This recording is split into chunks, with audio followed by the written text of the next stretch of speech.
Gold still at 1800.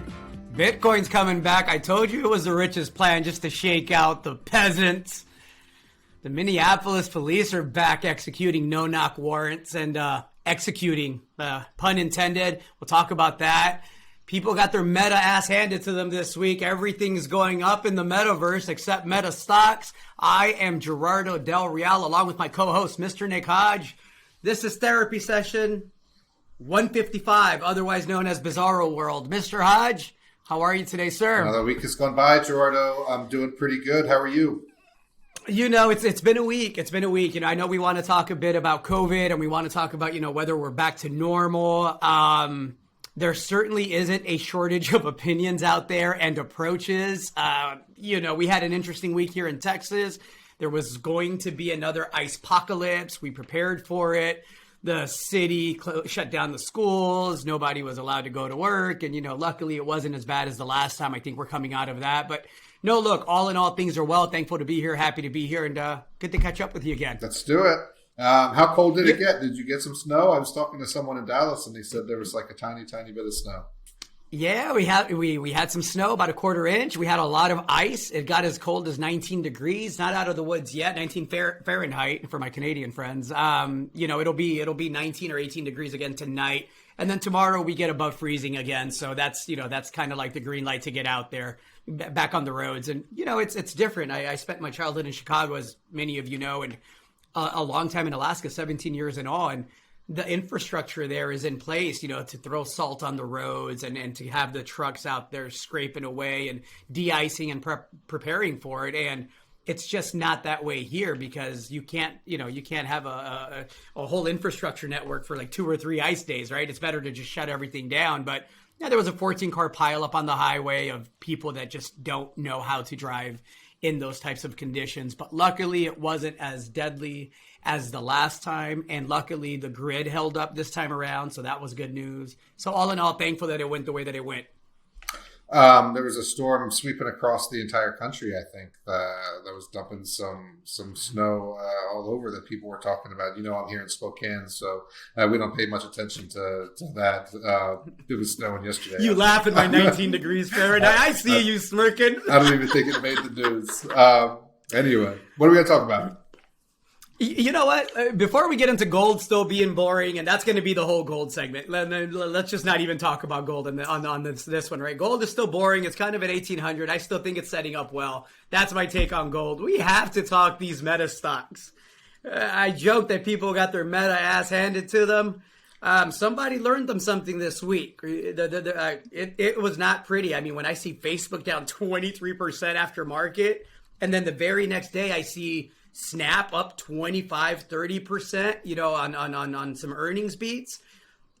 The Dow, the S&P, and the NASDAQ is starting to trade like a junior.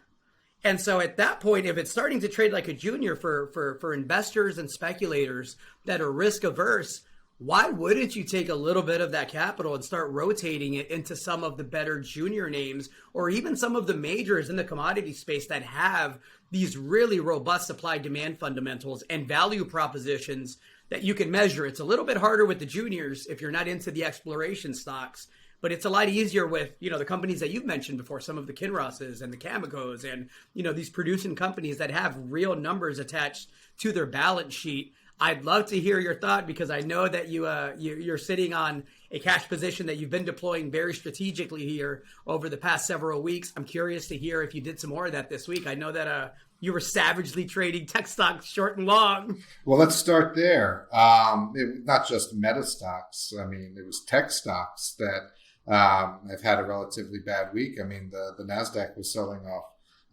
hard earlier in the week, and you're in that phase now where investors aren't responding to news the way they responded to news for the past year. So I'm going to take it back to the crabs for a second. When the crabs were expensive a year ago and started saying they're not expensive because there's fewer crabs and they're not expensive because people are buying more crabs, they're getting more expensive because there's inflation in the system, and people were pushing against that narrative, right? And then we had the pushing against that narrative for a while, saying it was transitory. So We've been saying that earnings weren't going to be so good in that, yes, they were going to be good.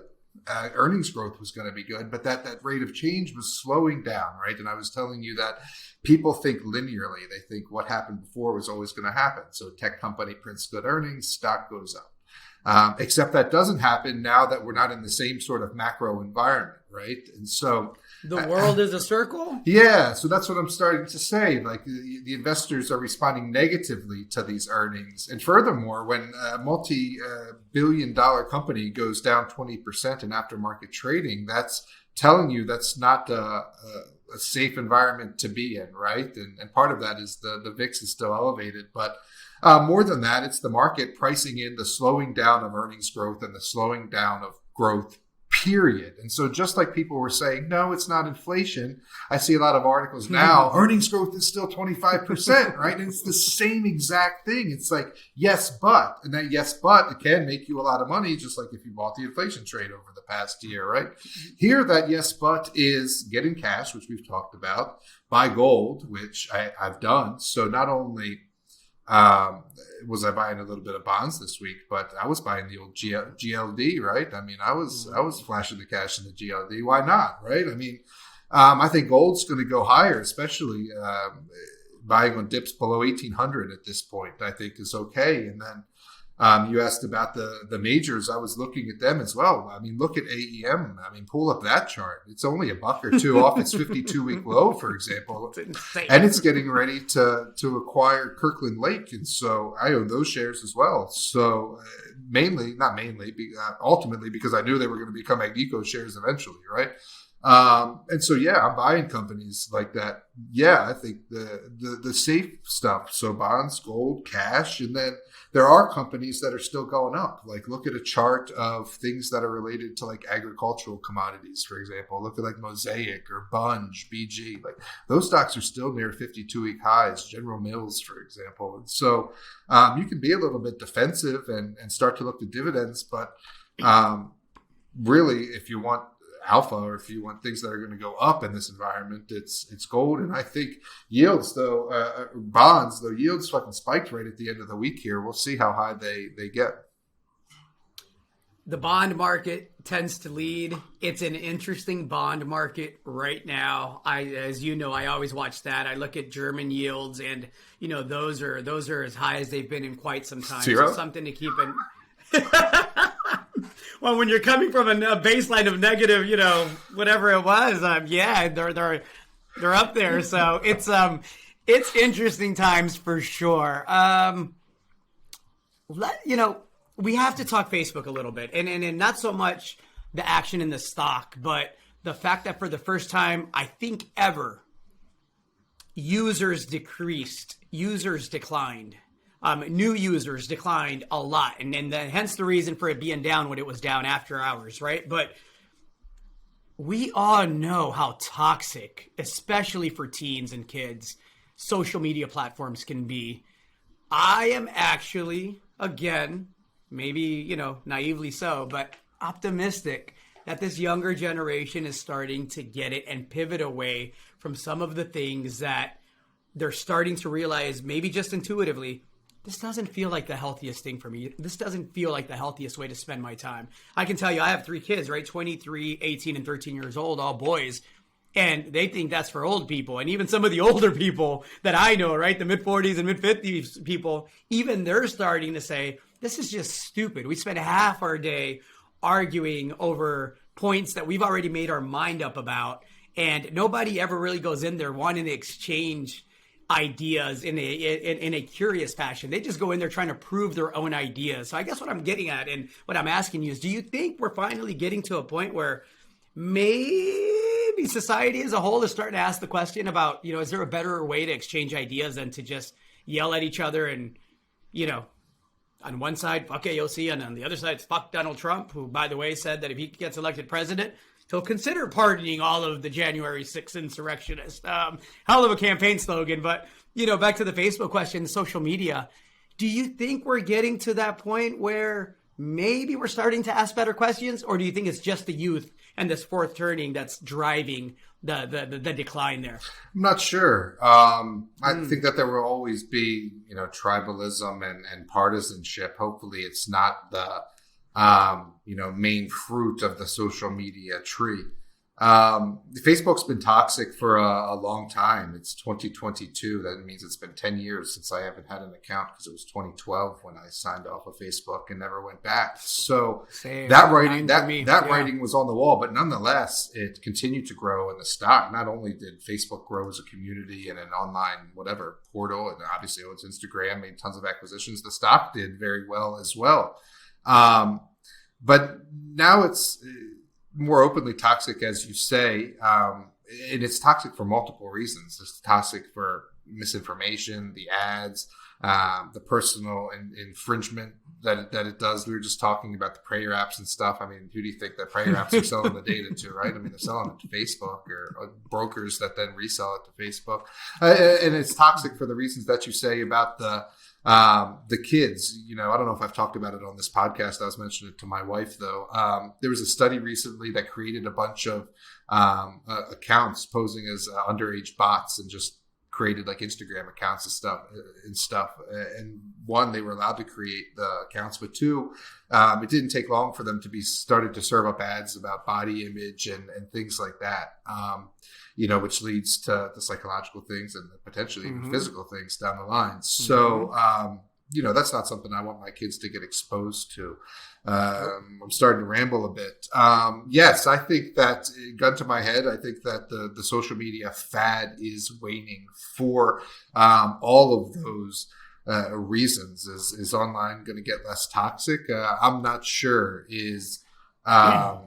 Is there a better alternative going to emerge? I'm not sure about that either, but I do know, or I do think that people are starting to question, why am I spending whatever 2, 3, 4, 5 hours a week or more on this app when I'm just wasting time comparing myself to other people? And then it brings up a good question for investors and, of course, business owners like us: is where do you go to get those eyeballs, right?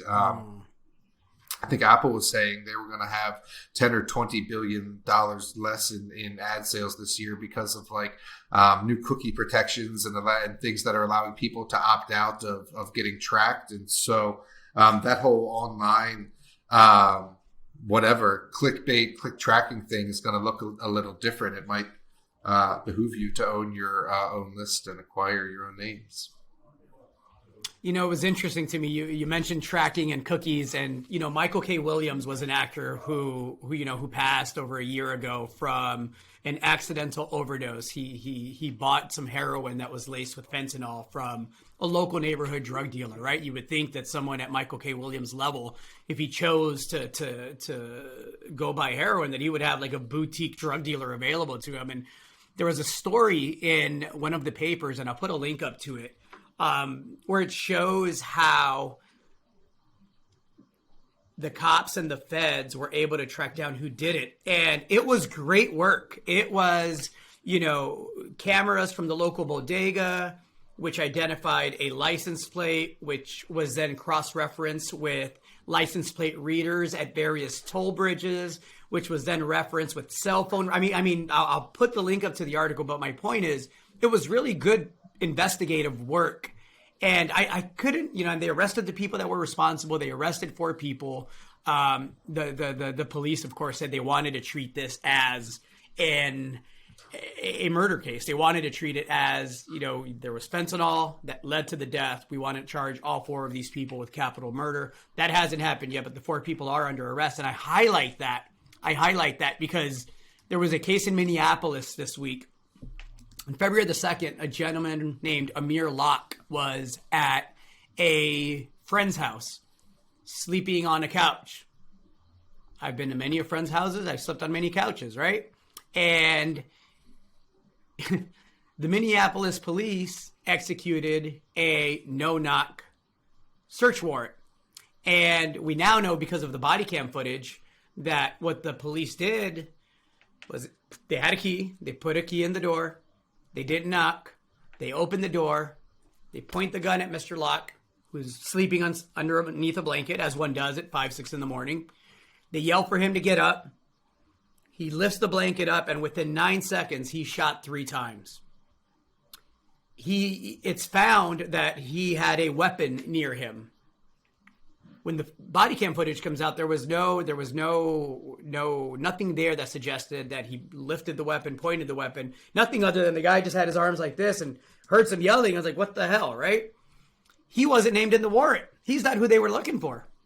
So I bring it up because on the one hand, it's obvious to me how well law enforcement could conduct investigations and how efficient and effective they could be when they use information and technology and a little common sense, as in the case of Michael K. Williams, when they want to, right? Well, when there's a Hollywood star involved. Right. But when it's just another person sleeping on a couch, and we already said as a police department a year ago that we would no longer be executing no-knock warrants. They just straight up lied to the public again, right? They lied. This is where, we had the whole situation a year ago where the whole thing happened, and they said, we're going to put a stop to this. We're no longer going to conduct these. The only reason we know it happened is, again, because of body cam footage. And again, back to the youth, back to the fourth turning, back to our institutions not being trustworthy. It's stuff like this that makes it so difficult to have meaningful conversations about police reform and our criminal justice system and how to best advance that in a way that is sensical, that is empathetic, but also that enforces the rule of law and order in an effective but just way. Killing a man who's underneath a blanket, whether he had a gun, 2 guns, a bazooka or not, when he's not even named in the warrant, and you gave him 9 seconds, it seems like an execution. Yeah. There has to be a better way. Has to be a better way. No, I agree with that 100%, especially if they said they weren't going to do no-knock warrants. I didn't know that, and I hadn't looked into this case too thoroughly. I haven't seen the footage. I did read that the gentleman had a weapon or was reaching for a weapon or there was a weapon there, so I have to read more about it. But the no-knock warrants in general are bad juju, man. I mean, they're just a recipe for this because, I mean, it's the same way that Breonna Taylor was killed, right? And she's not the only one, but and it seems like, I'm not sure the benefit of doing the no-knock warrants. I get the element of surprise, right? But like you say, there's a way to conduct policing such that you don't got to go barging through doors in the middle of the night to apprehend your suspect, right? Obviously, they can do reconnaissance work, at least to know that there's someone in the house that's not named in the warrant. Wait till their suspect is the sole person in the house, right?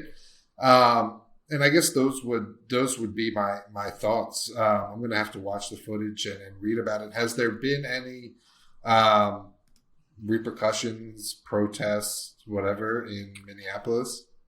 So interestingly, there was a woman that a year ago, the last time that something of national significance happened or made it in the national news, there was a woman that was brought on by the Minneapolis Police Department to kind of, be a liaison between the community and the police department and try to have a transparent dialogue about how best to bridge the distrust. And one of the things that had come out of that a year ago was that they were no longer going to execute no-knock warrants, right? So when this case happened, she immediately demanded that work group, pressure the police department to release the footage.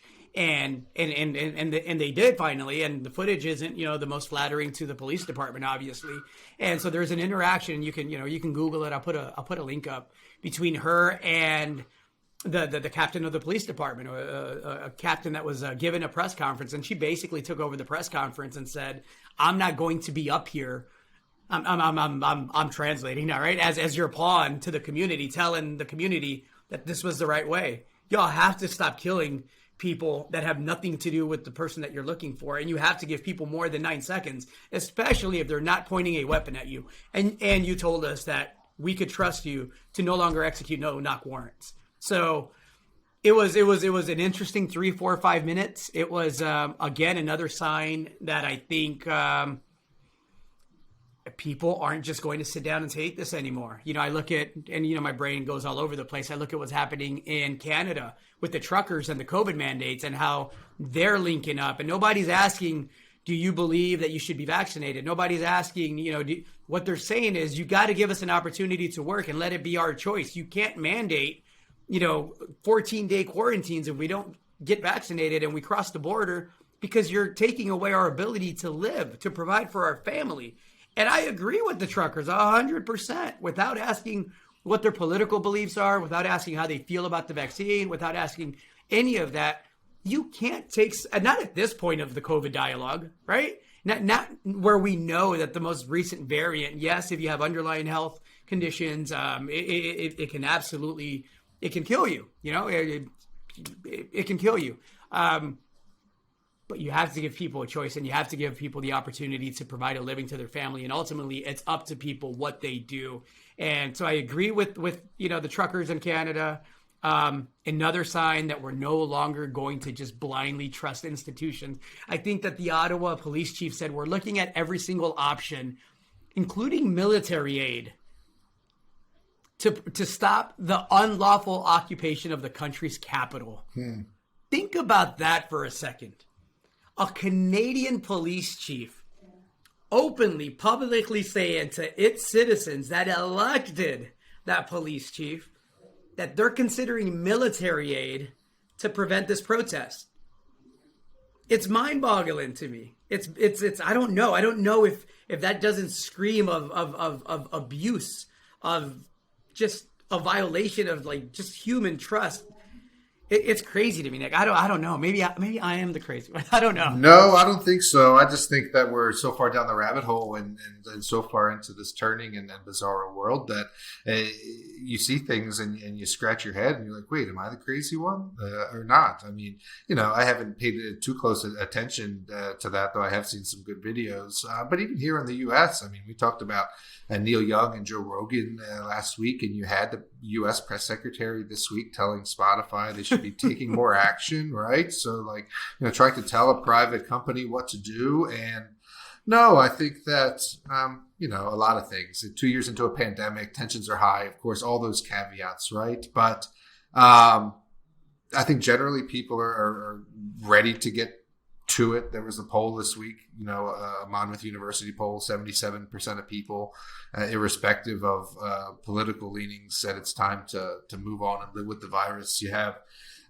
governors giving speeches saying that it's time to live with the virus. I think Maryland Governor Larry Hogan gave a speech to that effect in his State of the State address this week.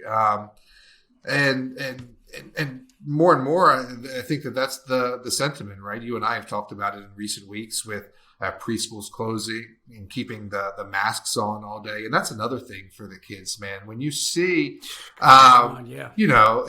stadiums, what was last week? Magic Johnson, Gavin Newsom, and the mayor of LA, right? Hanging out in a private booth at the NFL playoff games, hugging, taking pictures, no masks on. And then your state. But the mayor said he didn't breathe. He said he held his breath. Magic Johnson. Amazing. It's amazing. And so, this juxtaposition, it doesn't pass the smell test. And so a lot of stuff hasn't passed the smell test. And a lot of stuff was done early on because we didn't know. And now we know a lot more. You said at this point in the COVID dialogue, right? Exactly. We know who it affects. We know who gets sick. And it's time to treat it as such now, right? And I think that's what it is. And some people are doing that more than others, right? It's sort of like checking box J on the accredited investor form, right? The preschool gets closed down and you got to send a picture of an at-home test. Okay, I got a picture of an at-home test, right? It's like a right-click in a JPEG on an NFT, right? You can save that thing over and over. So anyway, I'm starting to ramble a bit, but no, it ties in perfectly. And I gotta hit the Biden administration again, man. His stupid ass get in front of the press corps, and he got grilled, and he deserved it. For those of you that missed it, a rep of the Biden administration was up there explaining to the press corps that they had credible information and sources that revealed to them that Russia was planning a false flag attack, that they were potentially looking to bring actors in and stage, what would look like, an incursion in order to get, Russian troops to be able to be justified in escalating, the potential conflict that's occurring right now.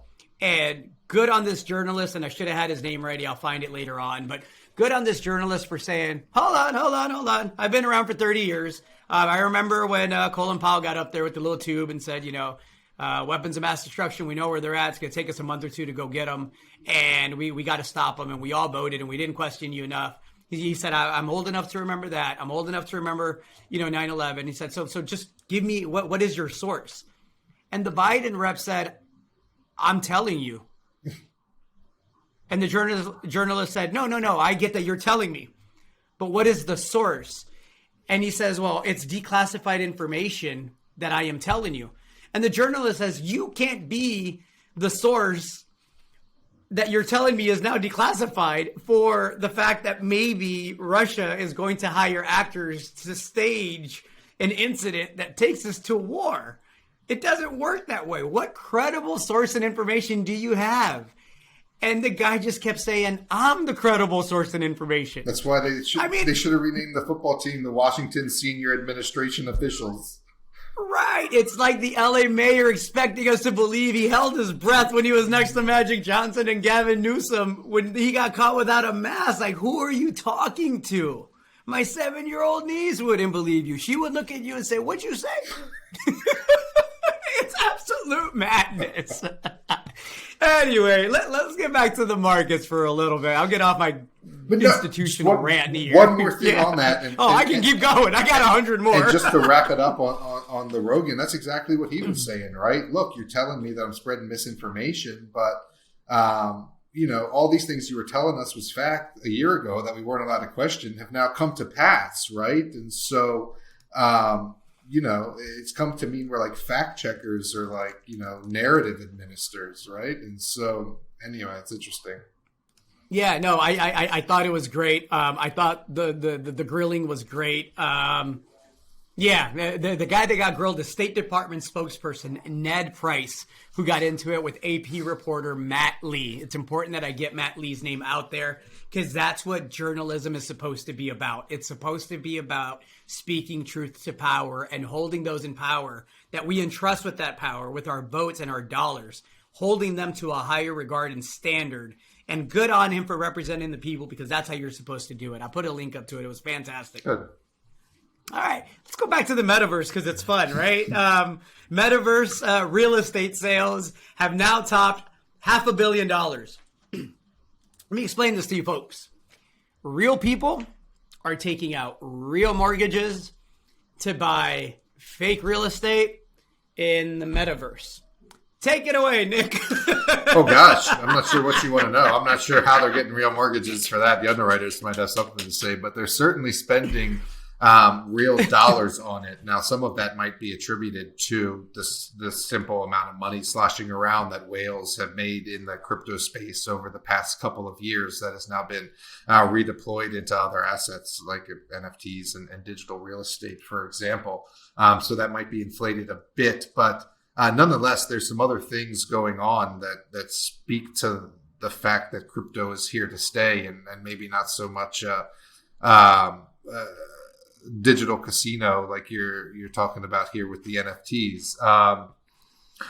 What was I going to talk about? Transactions. I was going to talk about processing transactions. In the past year, I think crypto was used to settle nearly as many transactions as American Express and Discover Card. Not on par with what Visa and MasterCard do, but certainly processing nearly as many payments as other major credit card brands. I also saw that there was, and again, I'm not sure what the question is, but there was several members of Congress who reported trading cryptos in the past year. So you've got Congress people and senators who are in on the crypto game long. And you had Senator Pat Toomey this week saying that he's a owner of crypto and he thinks that all diversified portfolios should have a little bit of crypto in it. And then there was one member of the House of Representatives who tweeted this week that he would be open to receiving his salary in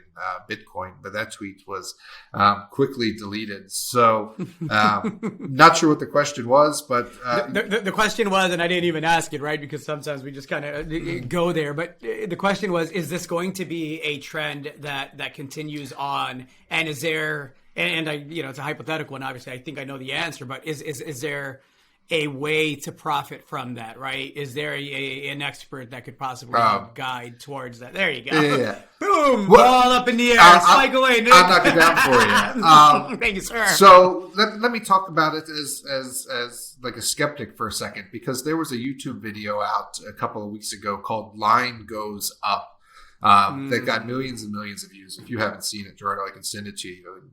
Flick it on your TV. That's how I watched it on YouTube. But it's a 2-hour monologue of this guy basically saying why NFTs are fucking bullshit, why they're a Ponzi scheme, why there's no utility, why certain people can sell them and mint them and other projects fall flat on their face, how in some cases they're total grift, like the coins and the tokens are just made to provide the liquidity for the originators to exit and things like that. And the guy seemingly makes some valid points, but it stunk more of you missed the crypto wave type stuff, and you're intellectually smart enough that you shouldn't have, and so now you're a little bit jaded. But a la Rubini with Bitcoin, exactly, or Schiff, for example. But and so here's my take. Look, he goes through all the funny stuff, right? The NFTits and the various gorillas, of which there's like 5 different classes. And he talks about all the spam that he got when he signed up to one community and all the coins that he got pitched. And I very quickly started thinking about Penny Vancouver stocks, because that's how he was describing them. It's a story and you can't be negative on them and you always got to be bullish. And I was thinking about Canadian promoters. And you got to be in the chat room and you got to hype it up and to the moon is the new blue sky potential, and the Chinese are here, and all it takes is a small amount of capital to take this from a $3 million market cap to 37 million, all that, yeah. So, which doesn't mean that it's not a market. So sure. I guess here's my thoughts. It's still so early days that this is sort of like the figuring it out of it all, right? And yeah, right now, are we building crypto monkeys or whatever on the blockchain? Yeah, but in the future could... like I was reading this lead engineer for Microsoft's take this week. He's been hired to lead their foray into NFTs, and he was saying that this was a prediction. In 3 years, he was saying that Ethereum is going to be like the new app store, where you go on the Ethereum blockchain to download your apps, because Ethereum you can build on top of the chain or whatever. And so, right, yeah, if the Wright brothers had to start somewhere, they took off in a dumb fucking plane the first time too. That's like their crypto gorilla, right? That flight sucked. It only lasted for a second or whatever, and it didn't have a lot of utility on the beach in North Carolina, but you got to start somewhere. And so I think the sector is here to stay. And I take that all the arguments against it, right? But I still think that it's a seminal moment for a new financial entity or a new financial way of doing things. And so and to that end, I'll spike your volleyball down. Yeah, we've got the $50,000 now ready to go. And Chris was wanting to make some buys this week, and I told him to wait a week. But pray your hands. Yeah, we've got the list of what we're going to buy first: the Mina coin, the Phantom. Don't tell them. The Binance. Make them pay. Make them pay, Nick. No, they're not going to know when and how much we're deploying, which is sort of the point. So, the pub is called Crypto Cycle. He's already got crypto tutorial videos up. This week he was putting screen grab videos up about how to buy Solana and make hot wallets, and I'm learning already. And those are great. Even my simple self was in there and learned some things. And if I can learn some things about the crypto and NFT space, all of you can learn some things. It's a really, really well put together educational series. Kudos to Mr. Chris Curl for getting that up and going, and kudos to us for recognizing that he had that in him, because it's really well done. Exactly. He knows his stuff, and that's what I've been saying. Yeah, we want to make some money. Obviously, we're putting $50,000 on the line, and we don't want to lose it. But, we also want to learn about the space. It's so much to learn that it's, it's worth the price of admission just to get the education. And there literally is an educational series. We have what we call a Crypto U series that's already up to level 301, plus I think 4 videos in the glossary to tell you and show you about the genesis of the crypto space and how it's evolving, and the definition of all the stuff, and why it can be used to create a decentralized future of finance. And so anyway, membership is open. We've had people that have already taken us up on that. So we have a real publication issues now coming out every other Wednesday. And we'll be making crypto purchases before Valentine's Day for sure. I don't know if we'll buy any NFTs or not, but we're going to buy something. Well, look, Bitcoin back above 40,000. Yep. Ether right around that 3,000 mark. So I joked a week or two ago that every time there's a shaking of the tree, to me, it's the, if you want to argue that, 3% of Bitcoin owners own 95% of all the Bitcoin, or you extrapolate that to the entire crypto space, well, it sounds like that's an easy way to make a lot of money if you just shake the tree every 4 or 5 months. So regardless about how you feel about a Bitcoin or a Solana or an Ether or whatever it is that you're dabbling in, you could be right, 100% correct that it's a manipulated space because of the small amounts of capital that are required to move it. But if that's your thesis, I could make a counter argument that says, well, what's stopping them from taking Bitcoin to 100,000 then, or 200,000, and just shaking the tree every time it gets a little frothy?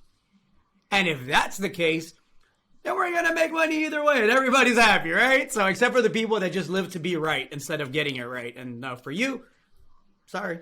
Yeah, and think about it in terms of resources again, right? Like think about Bitcoin like your physical gold, right? I mean, you literally buy it and hodl it. You put it in a safe or a safe deposit box, or you bury it somewhere, and you forget about it. And so I heard somebody describing it as like real estate this week. They were saying like, owning a Bitcoin now is like owning a barren spot on Wall Street 100 years ago or something, 200 years ago, right? Where the financial system is built up on it. And now you're buying that baseline real estate that a new system is going to be built on top of. And in that respect, I think it totally makes sense to buy Bitcoin and stash it away on the dips. That's sort of my personal strategy with Bitcoin. And then, NFTs and altcoins are all the way on the speculative side, right? Where you certainly shouldn't be putting the majority of even your speculative capital in that. And there's sort of those, 5, 10 cent to 50 cent type shots, right? That you're trying to take, not, no one's building a financial system on Bored Apes, right? But on Bitcoin, they might be. And so I don't know. That's my strategy. And then you think about the finite nature of it, the 21 million Bitcoins. And I can certainly see a future where owning one whole Bitcoin is like bragging rights, right? So anyway, I think that's... So just to be clear, lots of runway still in the crypto space, and oh, absolutely. You're bullish on that. I'm really bullish. Going back to the circle thing, right? So yeah, tech stocks don't go up forever, neither does Bitcoin. But the bear markets or the down periods are, what are they? They're the authors of the bull markets, right, Gerardo? So that's how it goes. I have a happy, sad story. Amir? Which version do you want first? The happy story, the happy version of the story, or the sad version of the story? First. Rihanna's pregnant. I heard. Not by you. Not by me. Not even in the metaverse. I mean, in the real world, I had no shot. I'm aware I'm a happily married man, right? I wasn't going to get around Rihanna, and even if I did, it wasn't going to happen. But in the metaverse, I thought there might be hope. You want to know? I suspect she'll never join the metaverse. So no, congratulations to Rihanna and A$AP Rocky, and I wish them all the best, man. They're a beautiful looking couple, and all the best to them and theirs. I'm sure they'll do great by that baby. But yeah, no, everybody knows my affinity for Rihanna. If you know me, you know I love that woman. Was that the happy part of the story? That was the happy and the sad part. Oh. The happy part is they're bringing a baby into the world. They look like they're in love. They're thrilled. It's the first baby for both of them. They look like a new power couple. Good for them. Good for ASAP Rocky, her fiance, and good for Rihanna, right? She's been grinding and working billion-dollar empires, and I remember when she was just a little umbrella girl, right? And so, yeah, congratulations to them. It's been impressive to see that run. I was just going to say, 155 episodes ago, I believe you opened up this very first episode of the first podcast by saying that we were going to learn why you would let Rihanna sing the ABCs to you. Because that would be enough for me. But now that's probably never going to happen. And we're probably not going to get another album from her in quite some time. So off the market. Yeah, it is what it is. As bummed as I am, I'm sure Drake is kicking himself in the ass. So another conversation for another podcast. Anyhow, Nick, back to the markets. What are we looking for this week? My Patriot battery metals that I've been telling everyone about here had itself a heck of a week. Released some more drill results. 4 out of 4 on the first 4 lithium holes have hit significant widths and mineralization. I'm excited for that project. They're cashed up. They're going to be conducting a 20,000 meter drill program. The stock was up some 11-12% today. I think it's headed to $1 in short order. We shall see.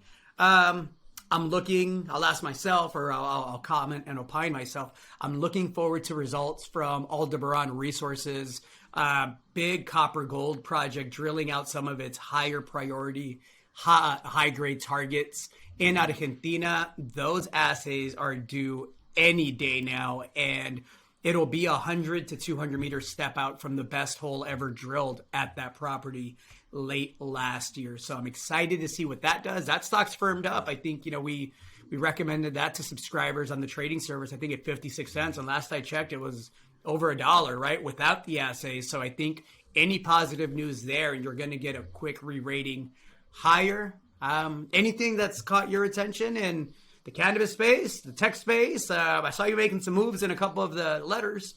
Honestly, I'm not too excited. What I'm excited about is this development of the cycle that I think is coming, right? For people to realize that it's actually is going to be maybe a prolonged bear market for a little bit. Excited for rates to start going the other way, which I still think has to happen. Yes. I think gold is going to go higher. So I'm excited to fill out my allocations there. And other than that, man, I think you're in bear market S&P territory. Tread lightly. And buy your physical gold below $1,800, and just be careful because I don't think that nastiness that you saw in January is done. I think you're going to see a little more nastiness. And again, the bond market and the volatility index are leading indicators when it comes to the potential for capital dislocations in the overall indices. Would you agree with that? Yes. Yeah. And there's opportunities always. Like it's kind of a simple one, but like Unilever. That's, Unilever. I mean, one of the largest consumer staples companies.